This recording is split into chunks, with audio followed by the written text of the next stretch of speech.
Hello వాళ్ళందరికీ నమస్తే. Welcome back to our channel. So మనం ఈరోజు ఈ వీడియోలో రాయల్ ఎన్ఫీల్డ్ స్క్రామ్ 440 బైక్ గురించి మాట్లాడుకోబోతున్నాము. సో మనకి అఫీషియల్ ప్రైసింగ్ కూడా వచ్చేసింది. సో చాలా ఎక్సలెంట్ ప్రైస్ మళ్ళీ దీన్ని తీసుకొచ్చారు. సో మీరు ఈ బైక్ గురించి చూసినట్లయితే ఈ వీడియోని ఎండ్ వరకు చూడండి, మీకు అర్థమైపోతుంది దీంట్లో మనకి ఏం స్పెసిఫికేషన్స్ ఉన్నాయి, ఏం స్పెషాలిటీస్, అవైలబిలిటీ, ప్రైసింగ్ ఎలా ఉంది, ఎవ్రీథింగ్ మనం మాట్లాడుకుందాం. సో బైక్ యొక్క విషయానికి వచ్చేసి మనకి చాలా మంచి ప్రైస్ పాయింట్ అని చెప్పాను కదా, సో మీకు తెలిసిపోతుంది.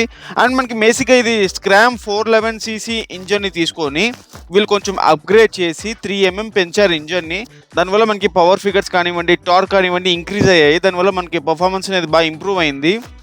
దాంతోపాటు మనకి చాలా మంచి ఫీచర్స్ కూడా ఇంక్లూడ్ చేశారు. ఎందుకంటే మనకి స్విచబుల్ ఏబిఎస్ ఇచ్చారు. సో బైక్ యొక్క లుక్ అయితే ఇలా ఉంటుంది, మీరు చూడొచ్చు. సో చాలా కాంపాక్ట్ అయితే చేశారు ఈ డిజైన్ని. సో స్క్రాంబ్లర్ మనకి ఇది బేసిక్గా డ్యూయల్ పర్పస్ అన్నట్టు ఆఫ్ రోడింగ్ చేయొచ్చు, మనకి హైవే రైడింగ్ కూడా, టూరింగ్ కూడా బాగుంటుంది. అండ్ బైక్ యొక్క డిజైన్ మీరు ఇక్కడ అబ్జర్వ్ చేస్తే మనకి కలర్ స్కీమ్ అయితే సేమ్ ఓల్డ్ మోడల్ లానే ఉంది. సో ఫ్రంట్లో చూడొచ్చు మనకి ఇక్కడ telescopic suspension with fork girders పాటు మనకి దాంతోపాటు కింద చూస్తే మీకు డ్యూయల్ పర్పస్ టైర్స్ అయితే ఇచ్చారు. సో ఫ్రంట్ అండ్ బ్యాక్ దీనివల్ల మనకి ఆఫ్ రోడింగ్ కానివ్వండి, టూరింగ్ పర్పస్ కానివ్వండి మనకి ఎఫర్ట్లెస్గా ట్రావెల్ చేసేయచ్చు. అండ్ అలాయ్ వీల్స్ ఇచ్చారు. అండ్ బ్యాక్ విషయానికి వచ్చేసి మనకి ఇక్కడ చూసి మనకి ఇంజన్ ఇది మనకి 440cc ఎయిర్ కూల్డ్ ఇంజన్ ఇది. సో ఇంజన్ పవర్ ఫిగర్స్ గురించి మనం ముందు మాట్లాడుకుందాము. సో కింద మీరు చూడొచ్చు మనకి గ్రౌండ్ క్లియరెన్స్ అనేది 200mm ఇవ్వడం జరిగింది. సో యాంపుల్ అని చెప్పుకోవచ్చు, సరిపోతుంది మనకు. అండ్ కింద engine Boost and back side వచ్చేసి మీరు సైలెన్సర్ చూడొచ్చు. సో స్క్రాంబ్లర్ మోడల్ కాబట్టి కొంచెం మనకి ఎలివేటెడ్గా పెడతారు. అండ్ టైర్ కూడా మీరు చూసే సియర్ టైర్స్ ఇవి అండ్ డ్యూయల్ పర్పస్ టైర్స్. పైన సీట్ క్వాలిటీ కూడా చూడొచ్చు, కుషనింగ్ అయితే చాలా బాగుంది అండ్ ఎనఫ్ వైడ్గా ఉంది, ఇద్దరు కంఫర్టబుల్గా ట్రావెల్ చేయొచ్చు. అండ్ బ్యాక్ సైడ్ కూడా మనకి ఈసారి బాక్సెస్ పెట్టుకోవడానికి, ర్యాలీ కిట్స్ పెట్టుకోవడానికి ఎనఫ్ స్పేసెస్ అయితే ఇచ్చారు. అది మనం ఎక్స్ట్రాగా ఫిట్టింగ్ చేసుకోవాలి. ఇంకా స్విచ్ కన్సోల్ విషయానికి వచ్చేసి మీరు ఇక్కడ చూడొచ్చు మనకి ఇలా ఉంటుంది క్వాలిటీ. స్విచబుల్ ఏబిఎస్ అంటే మనకి రేర్ వీల్కి ఏబిఎస్ ఆఫ్ చేసుకోవాలంటే మనకి ఒక సింగిల్ బటన్ క్లిక్తో చేసేసుకోవచ్చు. అండ్ ఇంకా ఇన్స్ట్రుమెంట్ కన్సోల్ కూడా మీరు ఇక్కడ అబ్జర్వ్ చేయొచ్చు. మనకి దీనికి అడిషనల్గా టిప్పర్ పోర్ట్ని కూడా మనం ఎనేబుల్ చేసుకోవచ్చు, అది యాక్చువల్ అటాచ్ చేసుకోవాలి. దానివల్ల మనకి గూగుల్ నావిగేషన్ని మనం ఫుల్ ఫ్లెడ్జ్డ్గా వాడుకోవచ్చు. దాని గురించి మీకు చెప్తాను. ఇంకా బ్రేకింగ్ విషయానికి వచ్చేసి ఇది మనకి బ్రేకింగ్ క్యాలిపర్స్ మనకి బైబ్రేక్ క్యాలిపర్స్ డ్యూయల్ ఛానల్ ఐబీ స్టాండర్డ్గా వచ్చేసింది. మనకి ఈసారి బ్రేకింగ్ క్యాలిపర్స్ అనేవి చాలా పెద్దగా ఇచ్చారు, ఎక్స్ట్రా పిస్టన్స్తో. మనకి కంప్లైంట్ అయితే ఉంది బ్రేకింగ్ పర్ఫార్మెన్స్ బాగాలేదని ప్రీవియస్ బైక్స్లో, దాన్ని కరెక్ట్ చేసుకోవడానికి ఈసారి రాయల్ ఎన్ఫీల్డ్ వాళ్ళు ఇలా ఇంప్లిమెంట్ చేశారు, చాలా మంచి విషయం. అండ్ 6-స్పీడ్ గేర్ బాక్స్తో స్టాండర్డ్గా వచ్చేస్తుంది. బండి యొక్క ఫిట్ అండ్ ఫినిష్ మాత్రం టాప్ నాచ్గా ఉంది. అసలు ఎక్కడ మనకి నాకైతే చాలా బాగా నచ్చింది. మీరు చూడొచ్చు ఒక సాలిడ్లీ బిల్ట్ బైక్ లాగైతే కనిపిస్తుంది. సో బైక్ గురించి మరింత డీటెయిల్గా స్పెసిఫికేషన్స్లోకి వెళ్లే ముందు బై ద వే మీరు మన ఛానల్కి ఫస్ట్ టైం వచ్చినట్లయితే సబ్స్క్రైబ్ చేసుకొని మన ఛానల్కి బెల్ ఐకాన్ ప్రెస్ చేయండి. Automotives, electronics and informative entertaining blogs కోసం stay tune to our channel. And ఈ వీడియో కనుక మీకు నచ్చినట్లయితే, ఇన్ఫర్మేటివ్ అనిపిస్తే ప్లీజ్ లైక్ చేయండి, సబ్స్క్రైబ్ చేసుకుని మన ఛానల్కు. Thank you. ఇంకా ఇంజన్ విషయానికి వచ్చేస్తే 4-స్ట్రోక్ సింగిల్ సిలిండర్ ఇది, మనకు ఎయిర్ కూల్డ్ ఇంజన్. సో మనకి లిక్విడ్ కూల్ అలాంటివి ఏమి ఇవ్వలేదు. అండ్ మాక్సిమం పవర్ వచ్చేసి మనకి 25.4 bhp అండ్ మాక్సిమం టార్క్ వచ్చేసి 35 Nm టార్క్ ఇచ్చారు. సో 6-స్పీడ్ గేర్ బాక్స్ స్టాండర్డ్గా వచ్చేస్తుంది. సో పవర్ ఫిగర్స్ అనేవి మనకి స్క్రామ్ 411తో కంపేర్ చేసుకుంటే ఇంక్రీజ్ అయితే అయ్యింది. సో మంచి విషయం అని చెప్పుకోవచ్చు.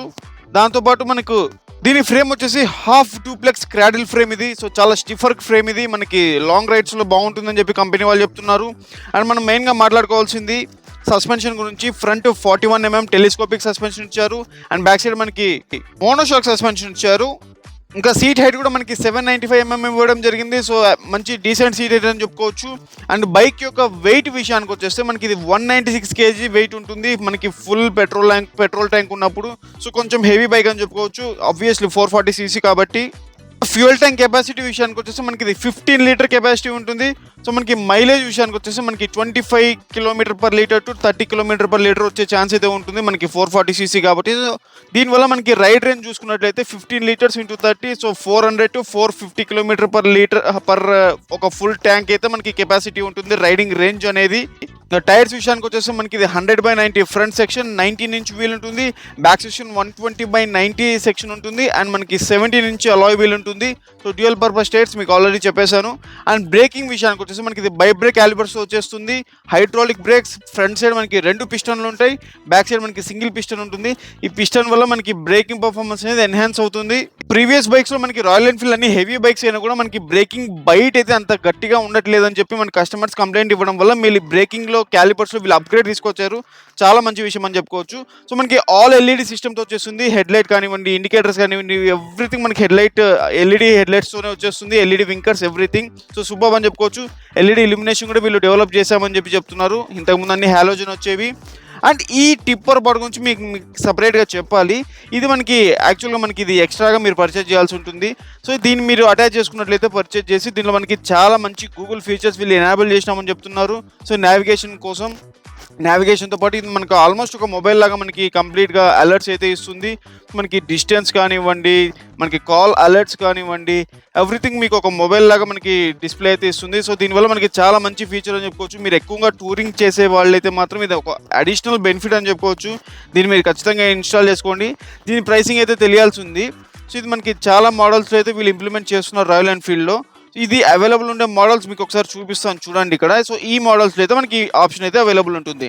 సో, టిప్పర్ పోడ్ అనేది చాలా యాక్సెసిబుల్ యూజర్ యాక్సెసరీ. సో, ఇంకా ప్రైసింగ్ విషయానికి వచ్చేసి మనకి ఇది 2,08,000 ఎక్స్ షోరూమ్ ప్రైస్. ఇది మనకి బేస్ మోడల్ అంటే మనకి స్పోక్ వీల్స్‌తో వచ్చేస్తుంది. సో, మీరు ఇక్కడ అబ్జర్వ్ చేయొచ్చు. మనకి కలర్ ఆప్షన్స్ అయితే ఉంటాయి. అండ్ మనకి హై ఎండ్ మోడల్ అంటే మనకి అలాయ్ వీల్స్‌తో వచ్చేస్తుంది. దాని ప్రైసింగ్ వచ్చేసి మనకి 2,15,000 ఉంటుంది. So, just Alai and spoke wheels పెద్ద డిఫరెన్స్ ఇంకా వేరే ఏం డిఫరెన్స్ లేదు. సో, ఈ కలర్ ఆప్షన్స్ మనకి ఉంటాయి. సో, ప్రైసింగ్ అయితే వీళ్ళు డీసెంట్‌గా లాంచ్ చేశారు. అండ్ మనకి బేసిక్‌గా మీరు దీన్ని ఖచ్చితంగా మనం కంపేర్ చేసుకోవాలంటే ట్రయంఫ్ స్క్రాంబ్లర్ 400Xనే వీళ్ళు టార్గెట్ చేశారనిపిస్తుంది. ఈ ప్రైస్ పాయింట్‌లో మనకి ఇది ఆన్ రోడ్ మనకి 2,60,000 వరకు వెళ్ళే ఛాన్స్ ఉంది. ట్రయంఫ్ స్క్రాంబ్లర్ 400X మాత్రం మనకి అరౌండ్ 3.3 లాక్ వెళ్ళే ఛాన్స్ అయితే ఉంది. సో, మనకి మేజర్‌గా ఒక 70,000-80,000 గ్యాప్ అయితే ఉంటుంది రెండిటి మధ్య. బట్ మనకి ట్రయంఫ్ బైక్ మాత్రం చాలా సుపీరియర్‌గా ఉంటుంది. ఎవ్రీథింగ్ ఎక్సలెంట్‌గా ఉంటుంది. సో, చూడాలి మరి ఇది మార్కెట్‌లో ఎలాంటి మనకి మార్క్ అనేది క్రియేట్ చేస్తుందో. మెయిన్‌గా ప్లస్ పాయింట్స్ విషయానికి వచ్చేసి మనకి ఇది 440cc కొత్త engine, air cooled engine. So, చాలా మంచి మనకి మెయింటెనెన్స్ కాస్ట్ అనేది తక్కువగా ఉంటుంది. పవర్ ఫిగర్స్ కూడా డీసెంట్‌గా ఉన్నాయి. But 440cc range కాదనుకోండి. నెక్స్ట్ ఇంకా మనకి రాయల్ ఎన్‌ఫీల్డ్ సర్వీస్ అవైలబిలిటీ బాగుంటుంది. సర్వీస్ నెట్వర్క్ కూడా ఎక్సలెంట్‌గా ఉంటుంది. అండ్ మనకి fun to ride motorcycle అని చెప్పుకోవచ్చు. సో, చాలా కాంపాక్ట్‌గా ఉంటుంది. అండ్ మనకి చాలా మంచి ఎక్స్పీరియన్స్ అయితే ఉంటుంది. ఇంకా మైనస్ విషయానికి వచ్చేసి మనకి ఇది మైలేజ్ అయితే మీరు పెద్దగా ఎక్స్పెక్ట్ చేయగానే 25 km/లీటర్ హార్డ్లీ. అండ్ దాంతోపాటు మనకి అసిస్టెంట్ స్లిప్పర్ క్లచ్ లాంటి అడిషనల్ ఫీచర్స్ ఇచ్చింటే బాగుండేది. కానీ వీళ్ళు ఇవ్వలేదు. ఇంకొంచెం మంచి పవర్ ఫిగర్స్ ఇచ్చి ఉండాల్సింది. డిజైన్ కూడా ఇంకొంచెం అప్డేట్ చేసి ఉంటే బాగుండేది. మనకి ఎగ్జాక్ట్గా స్క్రామ్ 411 లానే ఉంటుంది. ఆల్మోస్ట్ దాన్ని కొంచెం కుదించినట్టుగా ఉంటుంది ఈ బైక్ అయితే. బట్ ఓవరాల్గా మనకి బ్రేకింగ్ క్యాలిబర్స్ని ఇంప్రూవ్ చేస్తారు. అదొక మంచి విషయం అని చెప్పుకోవచ్చు. ఓవరాల్‌గా చెప్పాలంటే మనకి అండర్ 2,70,000, 2,60,000 అలా ప్రైస్ పాయింట్‌లో వచ్చేసిందని మాత్రం మంచి బైక్ అని చెప్పుకోవచ్చు. మీరు డెఫినెట్‌గా కన్సిడర్ చేయొచ్చు. లేదంటే మీకు చాలా మంచి వేరే ఆప్షన్స్ అయితే ఉంటాయి. సో, ఇది ఫ్రెండ్స్ నా opinion about royal Enfield Scram 440. So, ఈ బైక్ మీకు ఎలా అనిపించిందో కింద కామెంట్ సెక్షన్‌లో షేర్ చేసుకోండి. మీకు ఏమైనా డౌట్స్ ఉంటే కూడా మెన్షన్ చేయండి. నేను మీకు రిప్లై బ్యాక్ చేస్తాను. సో, ఈ వీడియో కనుక నచ్చితే లైక్ చేయండి, సబ్స్క్రైబ్ చేసుకొని మన ఛానల్‌కి బెల్ ఐకాన్ ప్రెస్ చేయండి. మళ్ళీ మీ ముందు సరికొత్త వీడియోతో వచ్చేస్తాను. అంతవరకు సెలవు. ధన్యవాదాలు.